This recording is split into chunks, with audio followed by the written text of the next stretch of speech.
आज का पहला पाठ नबी नाहुम का ग्रंथ अध्याय 2 पद संख्या 1 से 3, अध्याय 3 पद संख्या 1 से 3, 6 से 7। धिक्कार है उस रक्त पिपासु नगर को। देखो, संदेशवाहक पर्वतों पर आ रहा है, वह शांति घोषित करने आ रहा है। हे यहूदा, अपने पर्व मनाओ और अपनी मन्नतें पूरी करो। कुकर्मी फिर कभी तुम पर आक्रमण नहीं करेगा, उसका सर्वनाश हो गया है। लुटेरों ने याकूब और इस्राएल को उजाड़ा और उनकी दाखबारियों को नष्ट किया है, किंतु प्रभु याकूब और इस्राएल को उनका प्राचीन वैभव लौटा देगा। धिक्कार है रक्त पिपासु निनवे को, वह झूठ और लूट से कूट कूट कर भरा हुआ है और लूट पाट से बाज नहीं आता। सुनो, चाबुक की फटकार, पहियों की खड़खड़ाहट, घोड़ों की टाप और रथों की घरघराहट। देखो, घोड़ों का सरपट, तलवारों की दमक और भालों की चमक। कितने ही घायल और कितने ही मारे हुए, असंख्य सौ पड़े हुए हैं। लोग उन पर ठोकर खाकर गिर रहे हैं।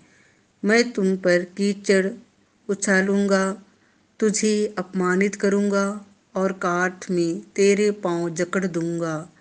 जो तुझ पर दृष्टि डालेगा वह मुंह फेर कर कहेगा, निनवे का सर्वनाश हो गया है। कौन उस पर दया करेगा? तुझे सांत्वना देने वालों को मैं कहाँ से ले आऊं?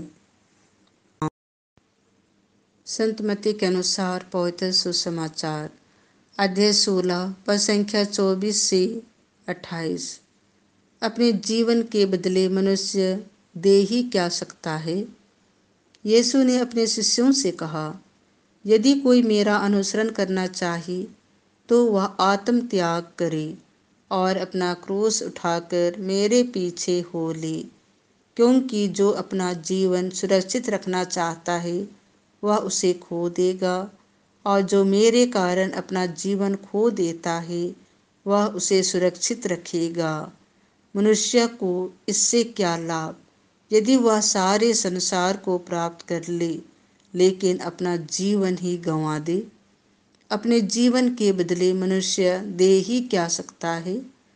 क्योंकि मानव पुत्र अपने स्वर्गदूतों के साथ अपने पिता की महिमा सहित आएगा, और वह प्रत्येक मनुष्य को उसके कर्म का फल देगा।